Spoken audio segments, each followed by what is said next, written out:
from Channel 10. What's up, world? Before we get into this episode of the Channel 10 podcast, I just want to say that this episode is brought to you by 410 Music Factory.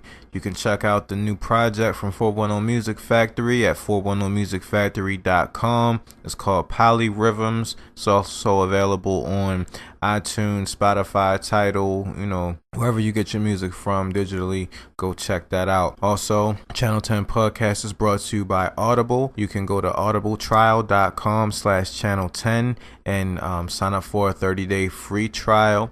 When you get a free credit for an audio book, you also get a discount on all other audio books. Definitely a great investment for someone who's on the go but still wants to keep up with everything that's going on in the literary world. Don't forget to rate, subscribe, comment on whatever platform you listen to our podcast on, whether it be iTunes, SoundCloud, Stitcher, etc. It definitely helps us move up in the rankings. You can reach out to us at channel10podcast.com. There you'll find all of our back episodes as well as all of our social media links. You can email us at channel10podcast@gmail.com. And you can text us or leave us a voicemail at 443-885-0997.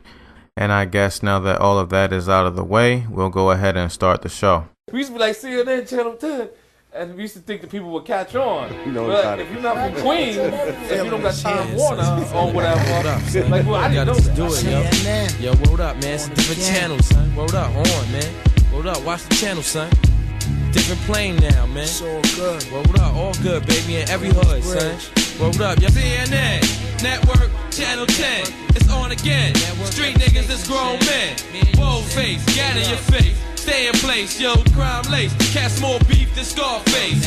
CNN, Network, Channel 10, it's on again. Street niggas, this grown men. Bold face, gat in your face. Stay in place, yo, crime lace. Cast more beef than Scarface. Yo. Welcome back. Once again, it's the Channel 10 podcast. It is I, the almighty AR, Tick in the building.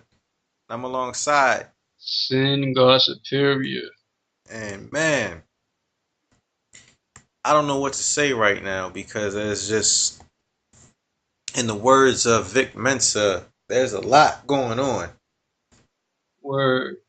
Like, we've been talking for a minute off air before we started recording this episode, but if you just look at the trending topics right now on Twitter, and right now on the East Coast of America, or I should say it is the East Coast of America, North, South, whatever, but East Coast, Eastern Time, United States of America, it is 1:23 a.m. on July the 8th, 2016. Number one trending topic in the United States is Dallas. Number two, Pray for America. Then there's historical songs. Then there's Joel Walsh. Then, of course, UFC Vegas. Then there's Social Media King. I don't know what that's about. Then there's Fetty Wap. Then there's Brian Williams. I don't know what that's about. Then there's Anderson Silva, the greatest of all time. And then there's martial law. So I think that paints a picture of where we're at this time right now. Brian Williams just broke on NBC that this is a national emergency. That was 22 minutes ago. When it comes to people getting shot, I don't even know. But let me click on Dallas. It looks like 4 officers killed by 2 snipers in Dallas protest. This is from the Boston Globe. Two snipers?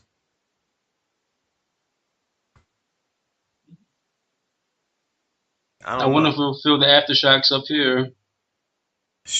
Man, it's crazy. Like, I have to take it back to the other night. Hold on. I gotta take it back to, what was that, Tuesday night, when I first, started paying attention to everything that's going on, and the whole thing with Alston, um Alston Sterling, and I actually watched the video. And usually I don't watch these videos, but I watched it, and man, it did something to me. Like, yo, that the way they just pounced on him and shot him, and the guy said, if you move one time or something like that, and then just shot him. And then when the other angle came out, it was even worse. And then this morning, I get the news about what happened in, was it Minneapolis, and Diamond Reynolds, who live streamed after the cop shot her boyfriend and killed him.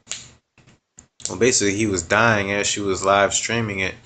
And then today, I'm sitting at work and I'm listening to her give her speech, and that it just really hit me on like a lot of different levels. I don't know. How do you feel about everything that's going on? Well, honestly, I mean, and this is, I guess this is a bad thing about me, and I guess the whole thing about the ivory tower, and it's the fact that you just kind of like disconnected from certain things, and not saying that I'm exactly all that disconnected, but I've kind of made it like a thing that I'm not really on social media like that or whatever, but I don't really exactly go out of my way to really see what's going on in the world. So, like a lot of my news I get from you, and just like from different text messages, that I get from people, and like my daily conversations. So as of right now, I guess I'm still trying to wrap my head around it, but I think this goes back to our earliest episodes. When we were talking about Baltimore, and when we were talking about just general race relations in this country in general. Well before the Baltimore riots happened, before Freddie Gray, before um, Brown and everything in Ferguson and stuff like that. So I don't know. Once again, I'm not surprised. And history will tell you that this shit isn't over, and historically the Civil War was not a long time ago. That's true, and we didn't even mention the Piedmont Park hanging. And I see a tweet right here: a man hangs from a tree in the South. Death is ruled as suicide before the autopsy report. And then there are reports that the Klan was active that night, passing out flyers and things. And so, you talk about these police shooters, and we know the origins of police, being the slave catchers, protecting the property of the wealthy slave owners, it just feels like this is a time, like it's like going back in time in modern times. It just seems so archaic that we're talking about this right now. I mean, it feels like the 60s. Yeah, and we weren't even there, but my mother, she was like, it's everything happening again. I mean, yeah. Like, and then, these officers just got killed and wounded in Dallas. They're talking about snipers shot the officers. And then, like, people are talking about, and, this has been a conspiracy theory that's been going on for a long time. And, when you look at the way the world is moving, it's like, I don't know if it's a conspiracy theory or if this is just the way that things have been moving, and people can kind of see that this is a possibility that could happen. But, they're saying that something big is going to happen to where the elections get postponed and Obama stays in office. That's right. Like how Rush Limbaugh says, the Obama regime. Yeah, and people talk about Obama and all this other type of stuff. Like when it comes to presidents, they're all in the same gang. They're all in the same clique, and they don't really run anything. Not to be on some conspiracy theory stuff, but it's the central bankers. Even Rand Paul, who is a senator, even say he doesn't know who really runs all this stuff, and he's a Republican.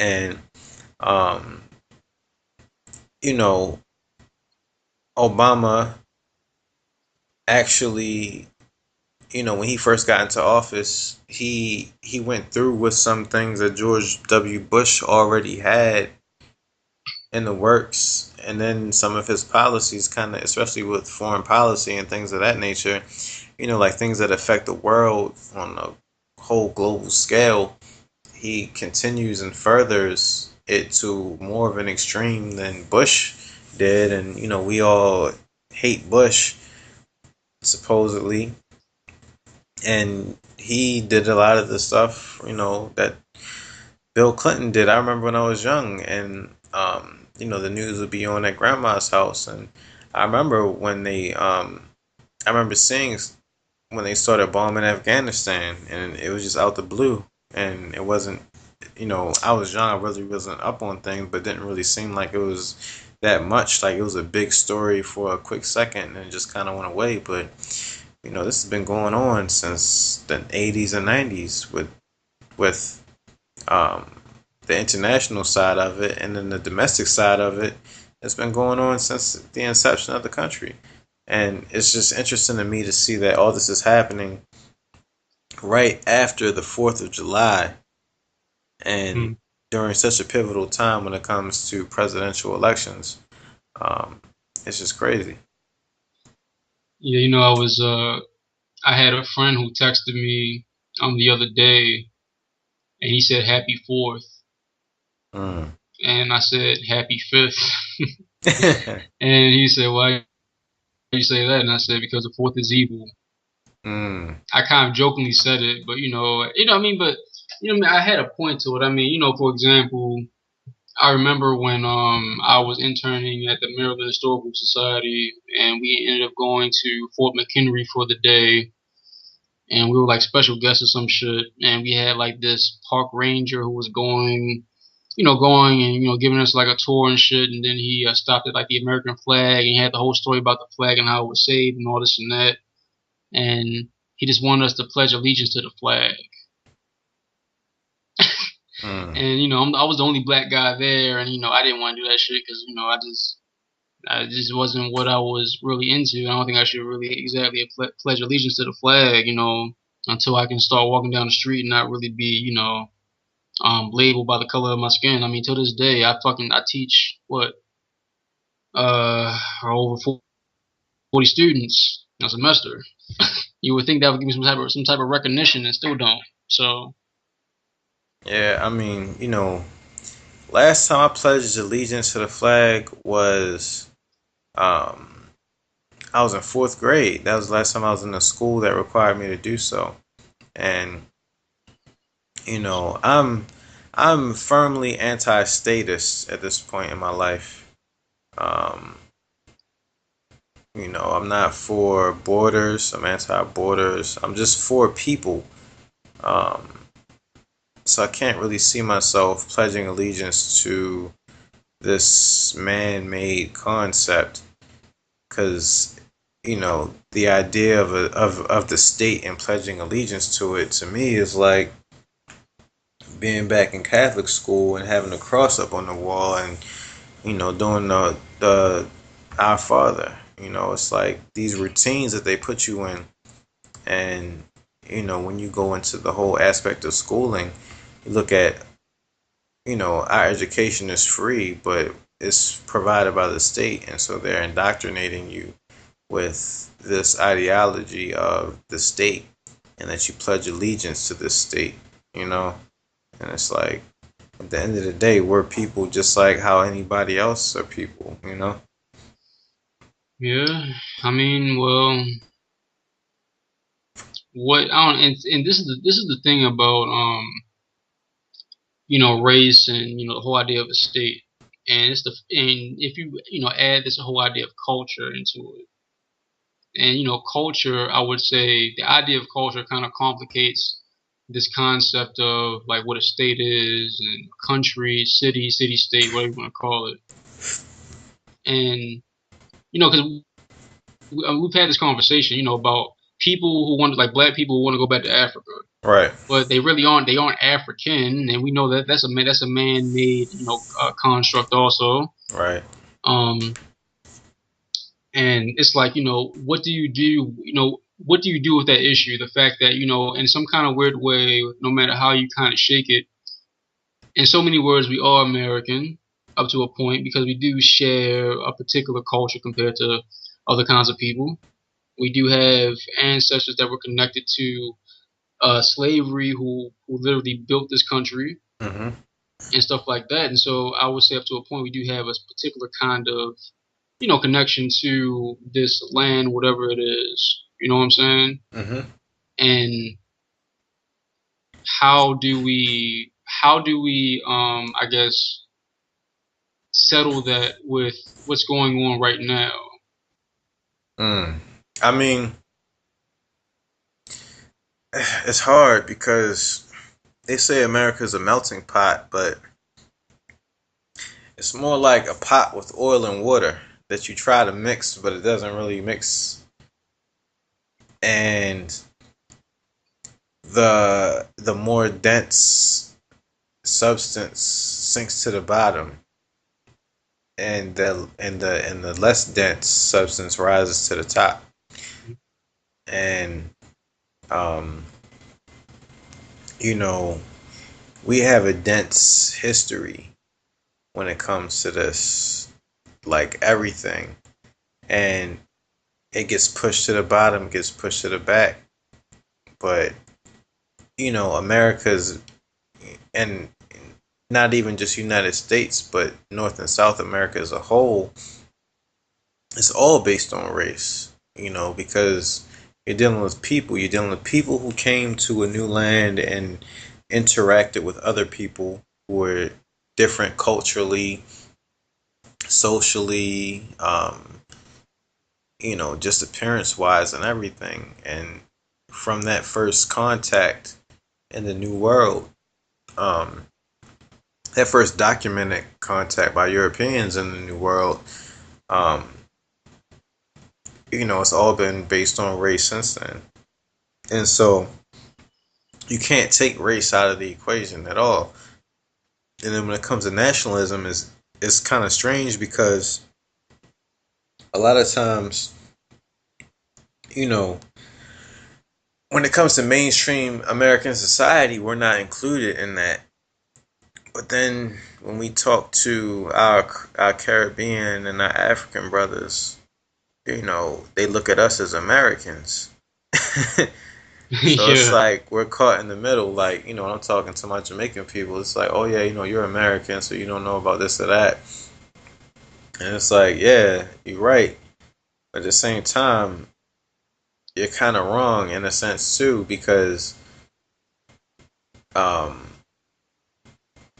you can say the same thing that, like, white people, they'll say something that's culturally mainstream, a mainstream socially acceptable idea or theme, and you either don't agree or you have no idea what it is. Like, I always go to the idea of the whole thing about blondes and brunettes and things like that, and it's like there's certain American cultural stereotypes that are associated with these types of things, but we don't necessarily identify with those types of things.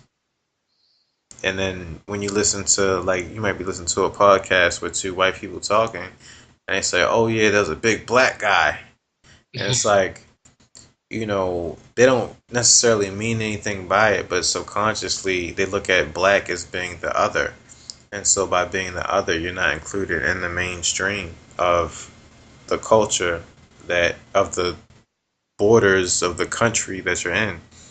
So it's hard being a people with with so much culture and history, but then at the same time, so little when it applies to what's exactly going on in front of your face. Yes, that's very true. And I was thinking the other day, that like the designer song Panda, and how in my head I'm like, like when it comes to like songs like this, only a black person could do it to make this shit, a #1 song. That is how I felt at the moment. And I just think that's like it exemplifies like that rich history that we have, that that is respected, but then at the same time, it's not respected. But then when it comes to like I worked at in like the international development sect of the college that I graduated from, and a lot of different people from the African continent came, like from Ghana and so on and so forth, in Nigeria. And after they came here, because they were a part of a program, they're supposed to come, get their degrees, and go back to their country and go there and help out. And that was like actually a stipulation in their contract. But what the issue was, a lot of people after they graduated, they would literally go like lay low and literally like skip off, so they wouldn't have to go back, because I talked to some of them. They said they don't want to go back because they are free here. So that's like another issue too, that we're dealing with these issues, but then other black people in the world, they still see us as free, although we were getting shot and all kinds of shit. And it's weird because us being confined to the areas that we're in, it's kind of interesting because you get different perspectives. Because I talk to people who've been to Africa, different African countries, and they say that when they come back, it's a feeling that they don't, or not come back, but when they go to Africa, there's a certain type of feeling and vibe that they get sometimes, where people are very welcoming, very like, oh, my brother, you're back, like, and all that other type of thing. Some of that might be because, a lot of people see us as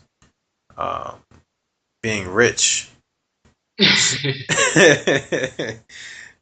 but at the same time, it's like, I've always had this thing of, we get looked down upon by Africans, but then, even in my interactions with older African people, the stereotypical Nigerian parent and stuff like that.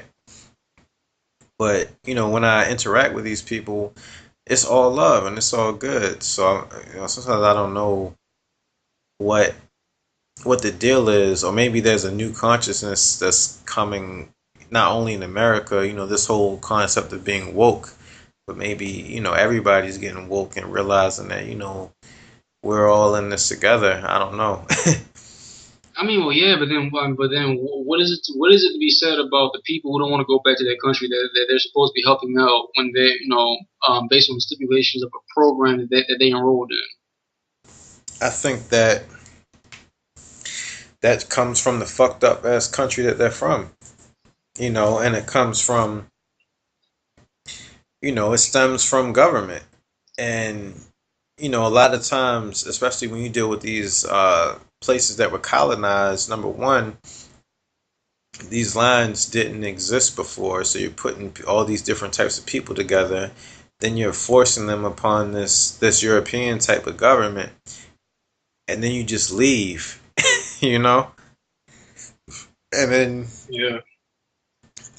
when you create a power vacuum like that, that leads to where a dictator can get into place. And, it doesn't matter what race you are. They're psychopaths and those types of ambitious, relentless types of people, in every race and every culture, whether it be, an African dictator or a Hitler or somebody like that. So when you have a power vacuum and you don't have any type of structure, that chaos can lead to a certain type of order. Yeah, tell me about it. But I mean, but yeah, I mean, that's like, like, I don't know, man. It is something to be said about certain things like that. So that's why, at least right now, I'm leery about. I'm not like I never was like. I'm going back to the motherland. I'm going to go back to my people because I've never been over there. And I just think that's common sense. I mean, I feel you. Honestly, I feel you, but at the same time, I also feel like, I mean, I'm not talking about like going back over there to live and start a new life and a new whatever, but I do want to go.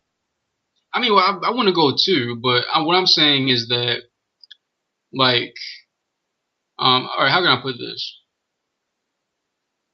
I mean, I think you know what I mean. Like, I can't, like, I'm sure there isn't a Baltimore I, in Ethiopia. yeah, I mean, people.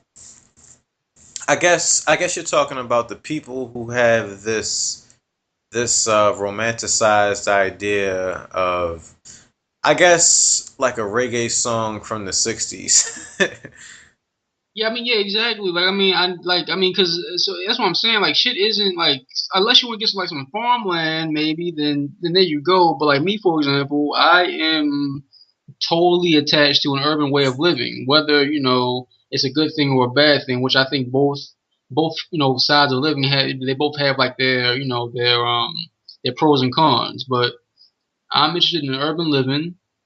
And with that, I know that I do have a Eurocentric view of things because I'm here, Right. as we all do. I So mean, I think,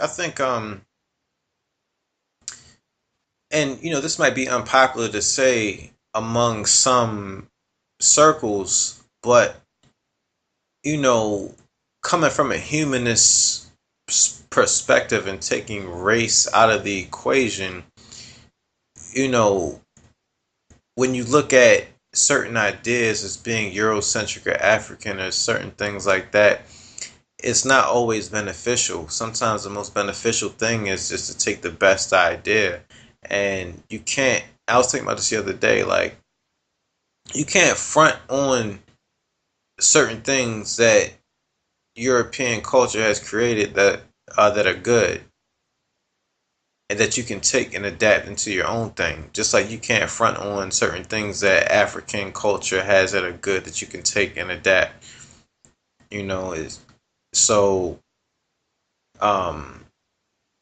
when you talk about having a Eurocentric mind state, I wouldn't say that it's completely Eurocentric because I mean you can look at somebody who's black with a completely Eurocentric mind state, like you can point that person out, and you can look at you and see that you aren't that.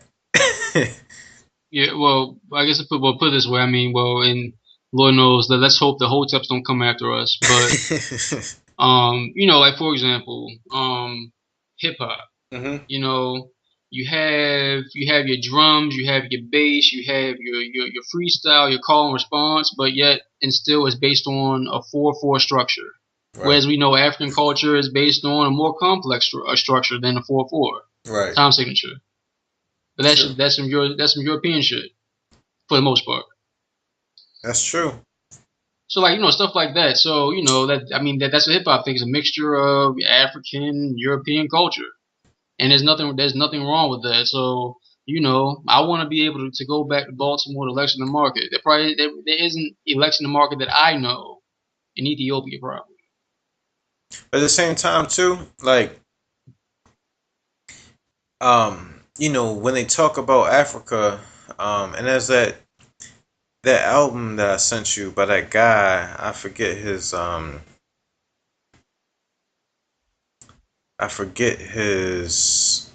name at the moment, but I think he said on his album, like, yo, it's cities in Africa, like, even like, I guess the main example would be Lagos, Nigeria. Like, from my understanding, of course it has this extreme poverty and everything, you know, that you can see from that Rick Ross video that he did. But, you know, it's not all that. You know, it's popping in certain pockets there. You know, people are over there getting money. People over there living life. Right. You know, they have a strong movie industry. So it's not like they're... Sorry, so I think... All right, so I think this is a good point. So, for example... All right, yeah, so yeah, there are cities popping, and I know there was like some type of weird movement about that on Twitter like a while ago about just people from like those places like just showing off like pictures, and, like kind of like making jokes out of it. And so yeah, I get that. But for example, like Nollywood, well, yeah, I think is it one of like is that like the second or the biggest like movie industry? It's either the second or the third. It's like Hollywood, Nollywood, and Bollywood. Yeah. Yeah, so I try to watch the Nollywood movie, like 2, 3 of them, you know, over the course of maybe like 3, 4 years. I mean, don't get me wrong, I haven't really tried to watch them, but I don't understand it. I don't understand the humor. Yeah, that's a cultural thing too. Yeah. But it's interesting too because you know, Netflix is trying to break into that, so they have like some type of Nigerian original series. I don't know if you heard about that. No, I haven't. Oh, let me try to look it up real quick. Let me see, Netflix. So that's my point. So, you know, we know that, you know, Nigeria has a really big movie industry. You know, you have, you know, various cities and throughout Africa that are popping in different countries. But it doesn't mean that they have the same culture that I am accustomed to. Because, I mean, and then maybe I sound really American by saying that, but, you know, it's just... How can I? You know what I'm saying? Like I'm not the type of person that's interested in really like living, like going to another country and living there forever for the rest of my life. Maybe living there for a certain amount of time and coming back. Yeah, I mean, what you're saying is the same type of thing as watching the Office American version and then going to try to watch the English version. Yeah, because you know what? Because that wasn't that was not it. I didn't understand it. Yeah, I mean, like I watched like 3 episodes in a row. I had a straight face the entire time. I did not understand anything that was going on. And it's like sometimes the script might be the same, but the way it's like this, the whole thing is just way different because it's just like I don't know. And this is coming from someone who's watched, you know, British comedies. I like certain British comedies, you know, as we both have. Yeah. So I don't know. Culture is just an interesting thing, but I guess to bring it back to the situation that's going on now, I don't know, man. Like, it's just every couple hours, it's just a new thing. Like, and then I guess to bring it back to that worldview, during the protests for Mike Brown, and then I think Mike Brown is when it started. I don't know if you remember, even going beyond Africa, the Palestinians were offering their support. You remember that? And they were like telling you what to do in certain situations when the police do certain things on Twitter. Yeah, I vaguely remember that. And then I saw something, I started researching during that whole time period, ISIS was trying to recruit black people. And it's just weird because apparently the Orlando shooter, you know, he said, are there any African Americans here? And he didn't want to hurt them because they already been through too much. And how nice of him. Yeah, and I heard before that, you know, when Americans get caught by, you know, different terrorist groups overseas, they usually let the black people go. That's interesting.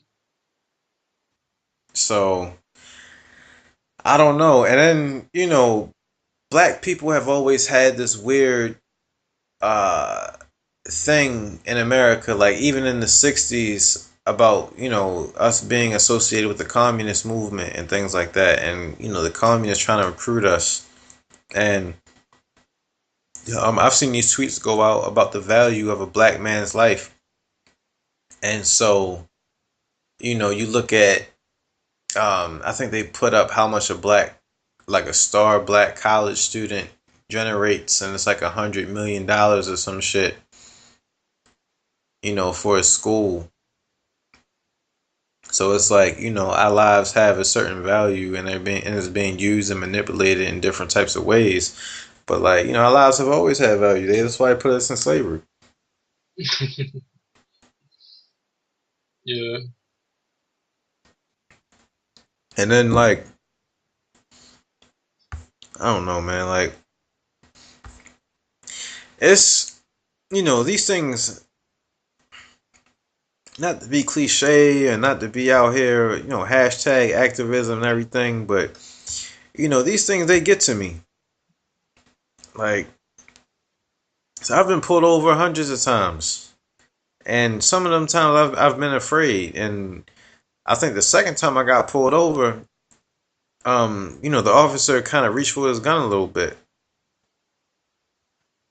So, I've been in situations where, I've seen officers beat up people who I know, and then charge them for assault.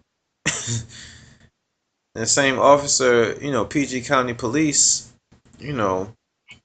what did he say to me? He said, man, why can't I remember? He said something, boy, a black cop too. He said, don't make me make an example out of you, boy.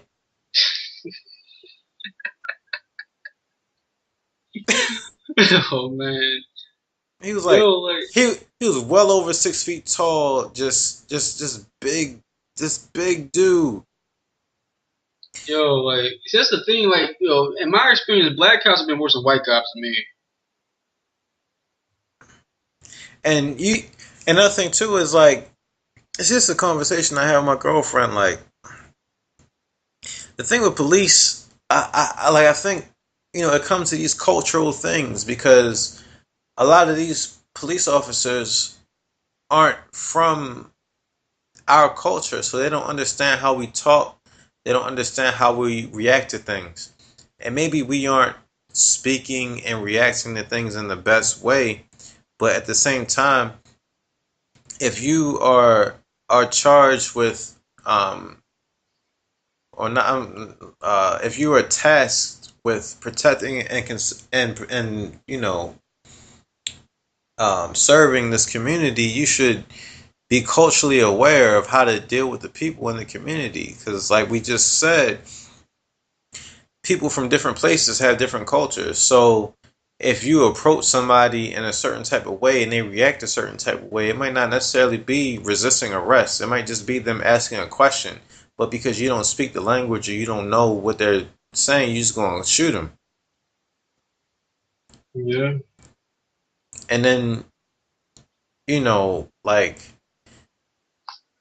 that's part of your job description, is to be able to de-escalate these situations.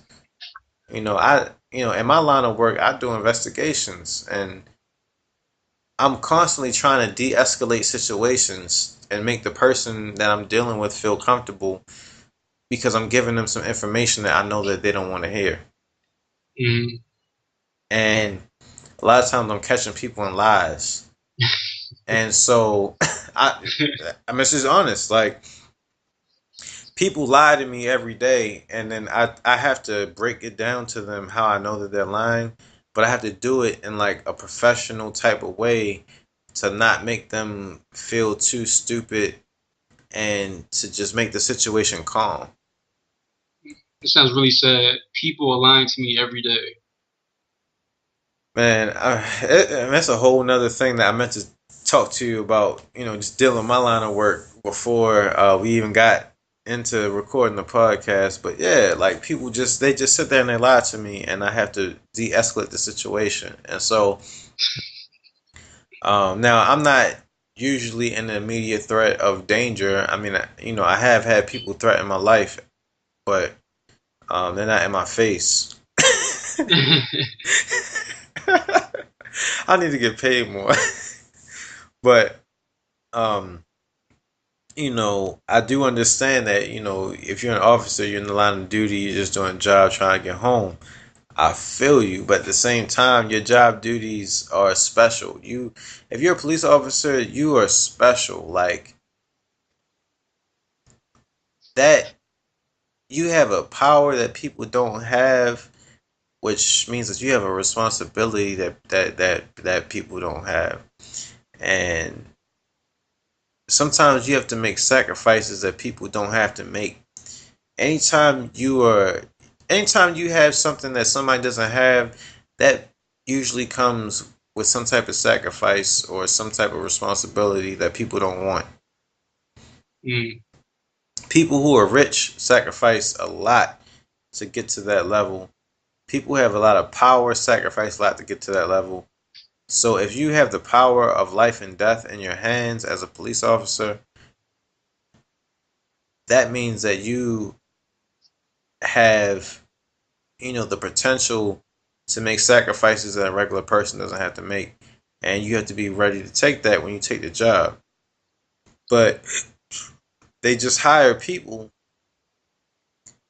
who don't have any other options, like going to the military, going to the police. And then they hire former military people who are trained in a certain type of way to deal with people as coming in as an occupying force and not, as a force to help people. Mm. Well, I think with all this being said, the kinds of people that we don't need out here in the streets as authority. This is something else we don't need out here in the streets. We don't need people out here who run around in suits, who have briefcases, walk around with briefcases all day, but they have nothing in them except for their lunch. And they have glasses on, and then they want to go around and prance around march like it's the 60s and sing hymns from Martin Luther King's time. That's something else that we don't need. We don't need, huh? We don't. And we don't need people on Twitter who in their bios, they say that they're an activist. If you're an activist, you should never say that you're an activist. And that's why, I like D. Watkins, because in our episode with him, he talked about his form of activism as actually doing something for people. Like, he's not necessarily going to be out here marching, but he's going to make sure that kids are literate and that they have critical thinking skills. Yeah, man. So we don't need everyone running out to the scene and doing this, doing that. I get it, I understand it, but just don't make it a career, man. Don't have don't have booking information if you're an activist. To make a long story short, don't have booking information if you're an activist. Oh man. Yeah, so that's it. I think that might be a title for this one. Like, we don't need you to have booking info. Nah, bro. Like, and it's a lot of people that are trying to come up off the struggle because it is lucrative, and even by talking about it on this platform, we're probably going to up our views and things like that, which increases our potential to get advertising and sponsors. So it's kind of crazy to think about, but that's just a fact of life. But we're just talking about it, trying to analyze it and recording it. Yeah, I don't know, man. Because after a point, if you're an activist, then I guess there is a certain amount of exploitation. Up to a point, I guess this is my thing. Certain people, they let's say if someone gets shot or whatever like that, no one really cares. Like a small thing happens in the neighborhood, they might not really care about that. They just want to go to anything that gets national attention. Like what happened around here. No one. If I know that we're starting to get more listeners now. If y'all want to know what I'm talking about, go to episode 2. What happened around here? You just had different preachers, like preachers from these different parts of Oklahoma that were coming out of nowhere, coming here to talking, to get on the camera. You had these different black organizations popping up, and then there was like some type of weird meeting between different black organizations, and they were complaining about certain black organizations getting like getting more like airplay, like getting more camera time than other black organizations. So there was like some type of weird like agreement that, you know, a particular organization wouldn't get as much airtime as the other one. Like, I mean, all this for what, man? Then, you know, then you have all these Afrocentric motherfuckers that want to pop up because it's the cool thing to do for the moment. And then after all that, I didn't see any T-shirts. I didn't see any people wearing crazy hair. Nothing. Not as much as what I saw when everything went down here. And that's the thing that has to stop. Because I am, like how D. Watkins said, I am a person who supports quiet activism. If you want to be active so much, you need to be an activist all day, every day. Yeah. And like, you know, the main thing with activism is being active. Like, you know, when you use gangster terminology, like, nigga, I'm active out here. Like, I'm out here doing my thing. And whether it's small or large, like, you know, I feel like me rocking my beard the way I rock it is a form of activism. Matter of fact, I was in the elevator yesterday. This white man said, "Oh, your beard is coming in." I tell you about that shit. No. So, oh yeah, your beard is really coming in, and you know, I see him, you know, here and there. I don't know his name or anything, but you know, I catch him on the elevator sometimes. And so, you know, I made a little small talk with him or whatever. I guess, you know, maybe he was trying to feel me out, cause I do get the crazy looks and things like that sometimes. I don't know, I guess people think I'm some type of Muslim terrorist, especially because I probably look depressed all day, like I'm about to like do some shit. But like, you know, it's like you can be an activist just by showing, you know, outwardly show something that, you know, lets people know where you stand or where you potentially stand, or that might open a conversation to where you can, you know, maybe spread some views to some people or something like that. Like, my beard could be a conversation piece if somebody asks why you wear a beard. Well, you know, traditionally when you look at certain cultures, you know, it's a form of wisdom and things like that, and it also has been a form of rebellion. And you know, when it comes to certain, you know, cultures, when it comes to things like colonialism and things like that, so you know, I wear my beard partially, you know, in respect to that, you know, to carry on that tradition. And you know, you can be an activist through your conversation like that. You don't even have to be out there all the time. Like, I think people can feel it when they're around it. Yeah, man. I mean, I don't know, like, because I mean, I guess, you know, our podcast up to a point is a form of activism in many ways. At least to the few people who listen to it. Yeah, I mean, I think we sparked some conversations in some people.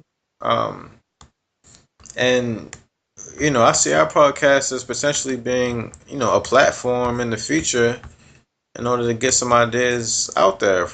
So yeah. So I don't know, man. When it comes to these activists out here, man, like, of course, have your contact information for people to contact you. Just don't have a whole full-fledged booking info shit. Like, that's just crazy. Like, cause if you really think about it, like, if we look back at like Malcolm X, Martin Luther King, like, we hear about all like the big things that they did, but then, you know, till this day we always hear about like, or there's like a story about like the thing that we didn't know that they did that no one really paid attention to when they were like at the height of their career, some shit like that. Mm-hmm. And it was just like on like just like on the arm, like, oh, I'm just gonna do it because this is what I do. And so fuck it if cameras aren't there, we're just gonna do it. I mean, look at a lot of people get mad at this, but look at fucking Jay-Z. Oh, he quietly does stuff. Yeah, and Beyonce, like, I think they quietly do a lot more than what even gets leaked out to the media. Like, they did some shit for Freddie Gray. Even Jay-Z did some shit for Africa Bambaataa when he was in the hospital. Like, people, like, they do things and don't talk about it. Yeah, or like, Hello? Yeah, that was crazy. I think that's the first time it's ever happened. The call just dropped like that. Yeah, I never heard. Probably Obama. But, yeah, like, if you're an activist, you're not a rapper. You can be a rapper and an activist, but the other way around,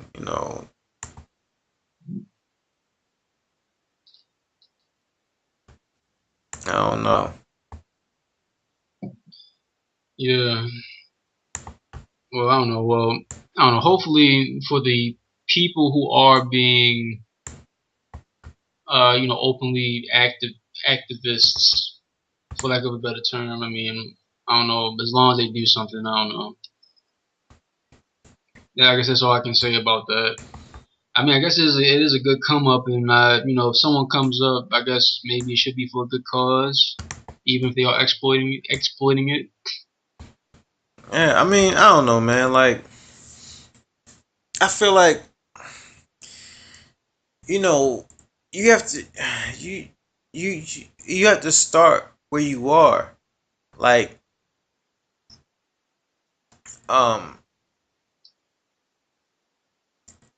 it's the little things that you can do to make a difference. And like, this is one thing that, my girlfriend said one time, and, it made an impact on me. When she was talking about somebody at her job after the Freddie Gray riots and everything, and he was talking about how his church went down to North and Penn, and they did this and that for the community and the kids. And it's like, she's just like, yo, you don't do nothing for these people any other time. Why you want to do this shit now? And it's like, if you really want to do something for some kids who, might have a future, I got 3 of them right here. You can do something for these kids right here. And, it's like, everything doesn't have to be a part of something. Like, you can make a difference just around you with the people who you know that can, maybe start something. Like, find a kid and be a part of that kid's life. You probably got some kid that's a family member or something like that. Like, do something to inspire that kid. Give him $20 when he gets some good grades. If you get some worse grades the next time, give him 10. Tell him if you want the 20 again, do better. It's like all kind of just little shit. Like, that's activism right there. Yeah. Teach a kid how to play chess. Introduce them to something different. Like, everybody talks about things start with the children. Like, yo, find some children and show them some shit. Instead of throwing up hashtags on Twitter. Huh? I said instead of throwing up hashtags on Twitter. Yeah, like, it's kids out here. It's kids out here that don't have pops for whatever reason. Don't have mothers. Or, man, I see some kids today, man. And I just know that their future is going to be fucked up. And I just felt bad. Because it was like some teenage girls with some kids. And like, they were cursing at the kids and just being ratchet. And like, on the subway. And it's like, yo, somebody needs to grab them kids up and get them out of this situation that they're in. Because they're not in a good situation. Like, you talking to a kid like, you bitch. Like, you can't be doing shit like that.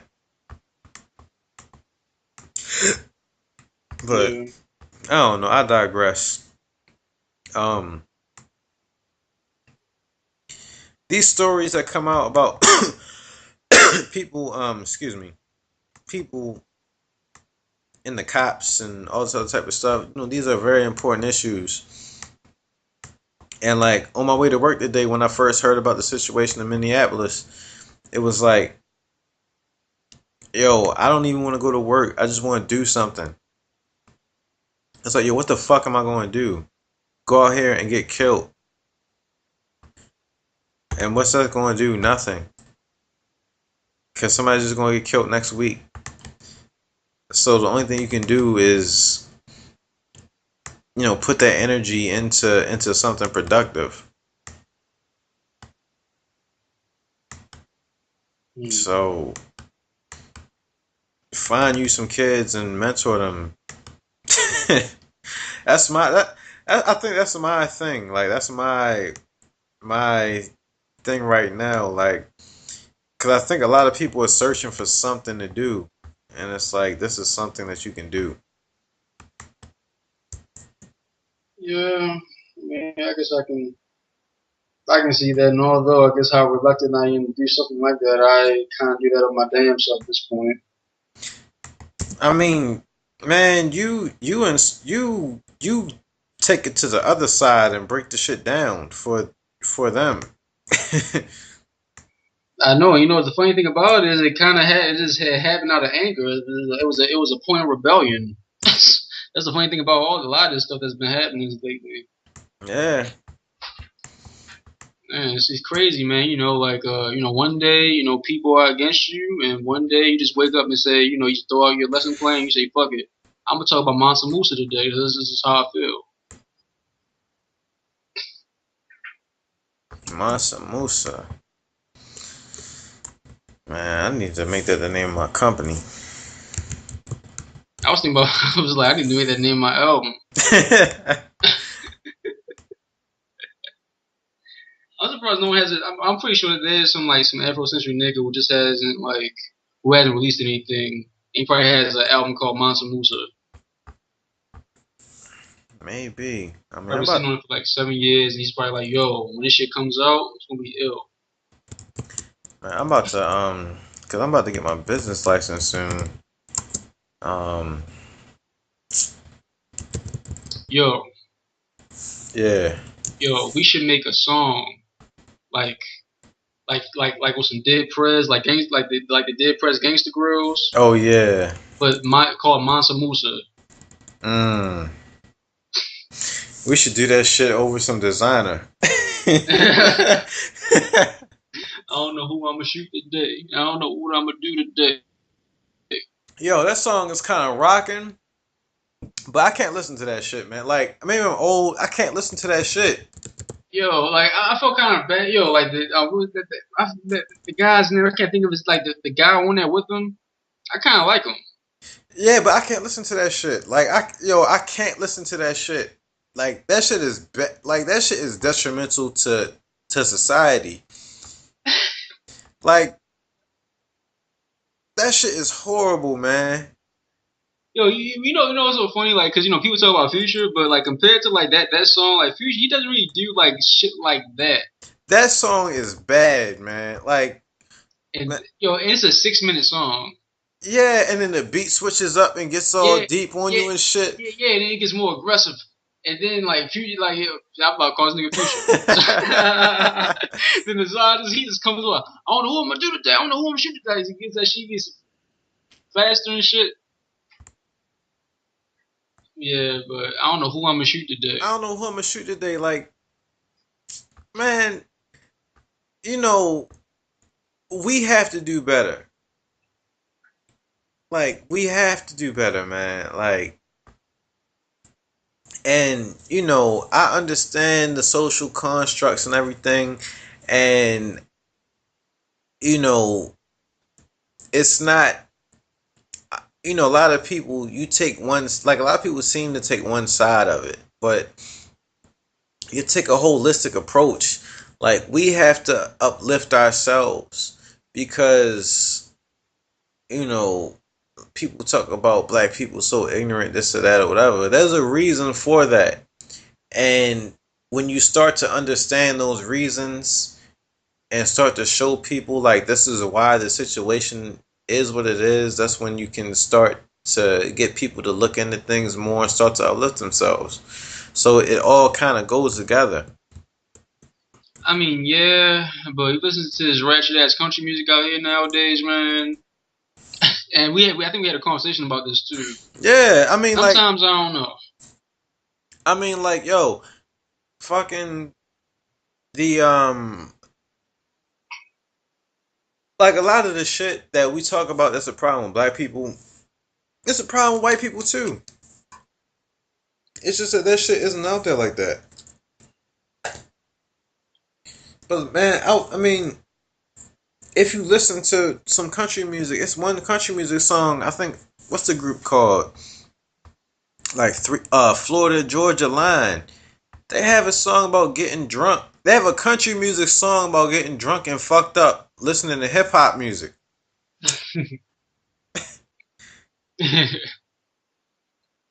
So, you know, like, at the end of the day, you know, race is a social construct, like how we always say. But at the same time, because it's a social construct and we're social creatures, it's real. Well, yeah, so that's why I don't know. I just hate when people say that shit. Like, I mean, because the shit is so real to the point that it's not one. Honestly, to me at least. I mean, yeah, I mean, it's like it's a paradox because I feel like when you can step outside of it, there's a benefit to it. But then some people just live so outside of it that they just lost. They just lost outside in the woods. Yeah. Yo, I typed in Mansa Musa on Tidal. The only thing that comes up is a song by an artist named Mansa Musa, dedication to Trayvon Martin. He spelled Trayvon wrong, and it's featuring Dub L. Alright, well, we need to hurry up and come out with this Mansa Musa song. Maybe that could be like the final thing for like this project, the EP. Man, we gotta get some fronts. I need some fronts. I think Mansa Musa probably had fronts. Maybe. But yeah. Yeah, it's a very interesting time. Man, I don't know, man. Like, I look at I don't know, man. I don't know what to say. I don't know what to say. I mean, it's the 60s. We're just reliving the 60s again. That's all it is at this point. You talking about lynchings in Georgia and shit? Like, come on, man. Like, you know, today I went on the racist. Yeah. I went on the racist website and read like a lot of the comments on some of the posts to see what's going on, and it's like, yo, people are just ignorant. Yeah, man.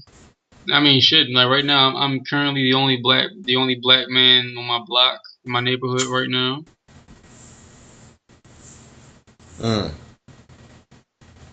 So that's interesting. I mean, well, I don't know. It's interesting, but I guess for lack of a better term, I live in a liberal area. So I feel like I think it's a good thing that you're not in a class setting right now. What do you mean? Like, you're not the only black person in the class, in a history class. I am. Oh, you mean like right now, like right at this moment? Yeah. Oh yeah, I guess that's true. Because I'm sure certain people that won't be named, but that you've mentioned to me before, would say some shit that just sets you the fuck off. I mean, well, man, these niggas that always said shit to set me the fuck off when nothing was happening, and it was like on some stupid, just. I mean, it wasn't really like racist. It was just like just racially unconscious type shit, and they just need to get it out their head. I guess, for lack of a better term, whatever like that. But yeah, I don't know, man. Like, cause these people around here, man. Like, I mean, but I understand. Like, a lot of these people, like that I deal with, they don't come from like urban settings. Like, they come from like the mountains. Niggas don't go to mountains. Maroons did, and that shit was over once they started getting slaughtered. So, I mean, so I get it. Like, they're not really around. Like, for example, like I had one seminar or whatever like that, and they're talking about all these different weird mountainous places that I've never heard of or ever been to, and how beautiful it is. And all I know is slabs of concrete and gun smoke. And I don't really care to know about all that other type of shit. I'm not interested. I'm not interested in looking at. We've had this conversation many times. I don't want to look at the sun glistening over the water. And see, I do. Like, I need to get me a bike and bike through the mountains. I mean, you remember when we drove through the mountains that time? Oh man, and we almost died. Yeah, man. One of those hillbillies would come out and fucking hit you in the head with the butt of their rifle. Their Winchester from 1872. Kill many a nigger with this gun. Yeah, probably sipping on the same moonshine that their forefathers made before slavery was abolished and shit. Man. Oh shit, man. There's an article. Damn, there's an article I meant to send you. About, it was like for 4th of July. Some website put out some shit. And I think it was a major publication too. About some black dude who reunited with his cousin who was white, who owned a plantation that owned his family or some shit, and they had dinner together on the plantation. And they're breaking down racial barriers and stuff. But I'm still saying, like, yo, this motherfucker still owns a plantation and still has a fucking wealth. And you probably live in a fucking apartment. Well, if you were in that situation, would you have dinner with the person?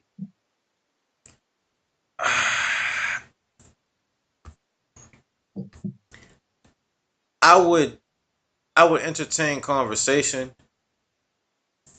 I probably wouldn't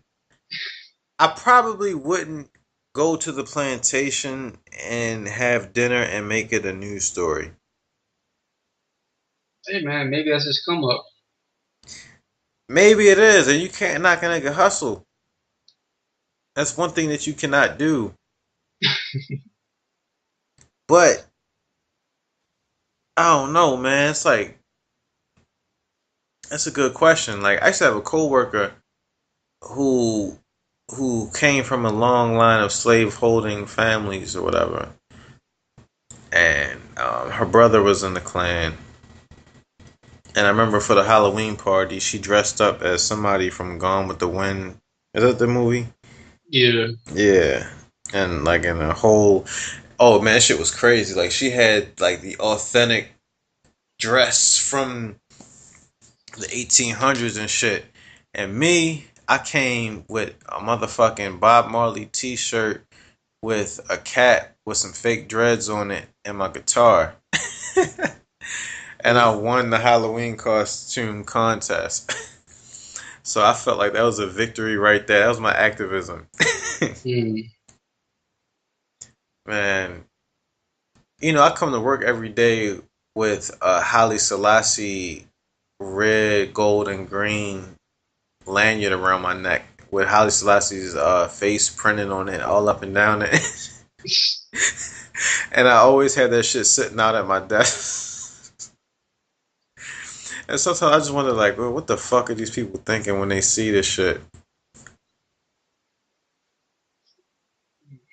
I don't know, maybe try to strike a conversation, but I don't know, they may not even know what that shit is, honestly. I mean, I guess the good thing about where I work now is that at least like where I'm at right now is mostly black people. I mean, of course, there's mostly white people who are like over top, but of course you don't ever really see them like that. But that's one thing about being in Baltimore is that we're in a racial bubble. Because I've talked to people and they said that they, I think a lot of times people in Baltimore, black people in Baltimore, they look at white people as just junkies and not people in power. Yeah, I can see that. Like you can go your whole life in Baltimore and not really realize that white people run shit. Yeah. Which actually, I think I would say that D. Watkins' book kind of portrays that kind of ideology. Mm. Not saying that he does personally, but just based on his story. Would you agree? I'll say yeah, definitely in the beginning parts of it. Yeah. I mean, it's a typical Baltimore type of mindset. Like you don't see white people. Like I really didn't see white people until I went to private school. Now, when I was in preschool and kindergarten, my best friend was white, Nicholas. We went to the same preschool, then went to the same elementary school until he moved. Um, but other than him, there weren't any white people. Mm-hmm.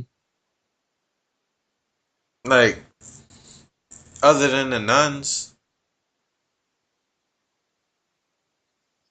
Yeah, the white people that comes and swoops down, they save the black population from their own destruction. In the name of Jesus. All right, I think we should probably just end the podcast and just call it a day on this before we get into some shit. All right. So, in closing, I just want to just tell everybody, just please be safe. Please stay woke. Keep your cell phone charger charged in case some shit goes down.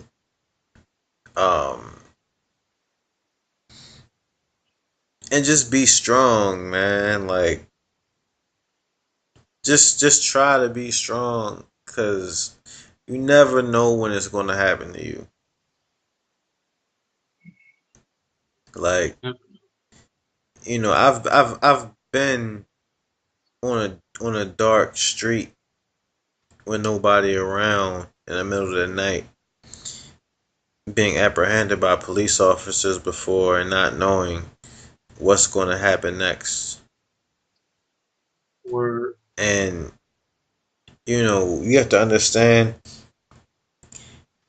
when you deal with them, don't say shit. Like, let them do what they do and live to fight another day. Because as long as you have truth and righteousness on your side and you can broadcast that shit to social media, you're going to be all right.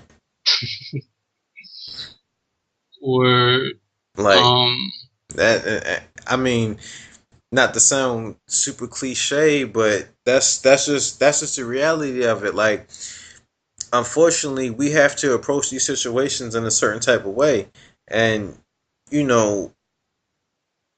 have to understand who you are. You have to have knowledge of self. Like how everybody says, you gotta have knowledge of self. You have knowledge of self that you're a black man and you're a target in this society, and unfortunately, you don't have freedom to carry yourself the way that you would maybe like to. And sometimes you have to take an L. Sometimes you have to sacrifice your pride in order to live another day and, keep being a positive influence on whoever you're a positive influence on in your life. Because no matter what the fuck dirt you're doing, there's two sides to everybody. And sometimes you don't understand the positive effect that you might be having on somebody, and that alone is you worth breathing another breath and living another day. And so you need to keep doing that by any means necessary. And if that means sacrificing your pride in a situation when it comes to these officers who have guns on their hip, then sometimes that's what you have to do, because they will shoot you for looking at them the wrong fucking way. Word. And I would say, I guess, on the more critical side of things, less uplifting, like, if you're gonna be an activist, maybe you should take your booking info off. Just leave your email up. You shouldn't have a whole thing about what you need, your accommodations and all this and that. Maybe you think you're just getting straight to the point, but it's just not that classy if you're trying to be an activist. Take your booking info down. Yeah, take the booking info down, man. Like, look, man, Jesus slept at people's houses, man. He didn't want all these weird accommodations. So. And y'all niggas love you some Jesus. Yeah, half y'all niggas do love Jesus, so start acting like him. And don't act like Martin Luther King, because I'm getting tired of you niggas walking around in your suits, looking like y'all just came out of motherfucking church Bible study and shit, with your glasses on, holding hands. It's not right. Martin Luther King did more than that, motherfuckers. like niggas think Martin Luther King was out here in these streets. And he smoked cigarettes. This nigga went to jail. This nigga was in jail writing beautiful letters. Niggas nowadays go to jail and write raps.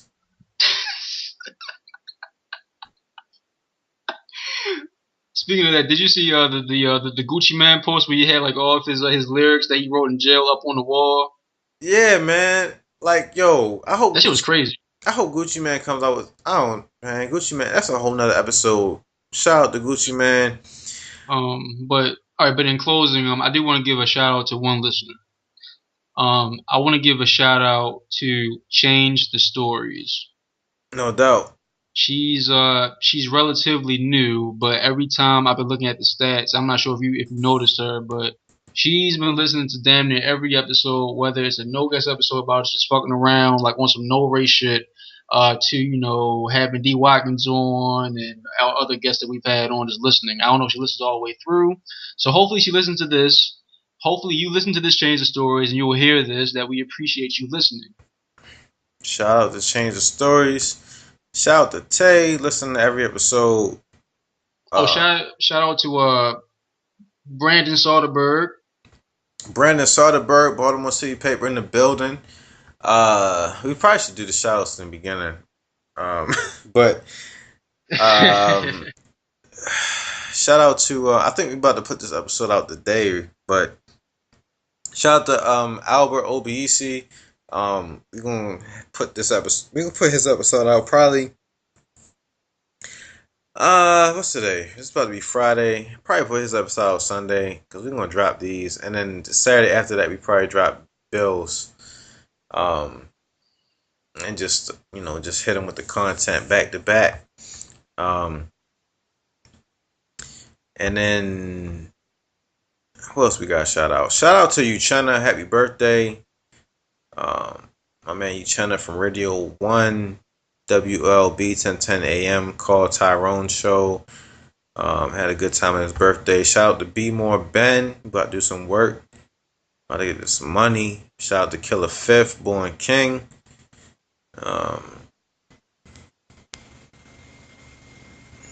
And yeah. Shouts out to Al Shipley. Oh yeah, shout out to Al Shipley. You know what? We should probably get him back on. Yeah. Talk about everything and all that stuff that's going on in the community. But yeah, shout out to Schoolboy Q. Blank Face is trending on Twitter right now. His album is streaming. I'm probably about to listen to that while I put this together and get it out to you for the peoples. Shit, we said so many things that could have been a fucking title for this, and I didn't write any of them down. But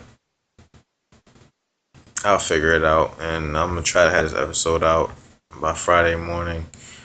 Because I think we offered a different perspective. We talked about world issues and things. Everybody's talking about the same thing, but we kind of. I think it's a good conversation. I think it's a good episode, and we'll have some more hip hop information to you, and maybe some UFC. Maybe I don't know. Maybe we can figure out some type of way to do something for the UFC that's coming up. But yeah. I think that's it. So, peace. Word up, son. Peace You out. gotta just do it, yo. Yo, word up, man. It's a different channel, son. Word up, on, man. Word up, watch the channel, son. Different plane now, man. It's all good. Word up, all good, baby, in every hood, son. Word up, yo. CNN, Network, Channel 10. It's on again. Street niggas, it's grown men. Bold face, gat in your face. Stay in place, yo, crime lace. Cats more beef than Scarface. CNN, Network, Channel 10. It's on again. Street niggas, that's grown men. Bold face, gat in your face. Stay in place, yo, crime lace. Cats more beef.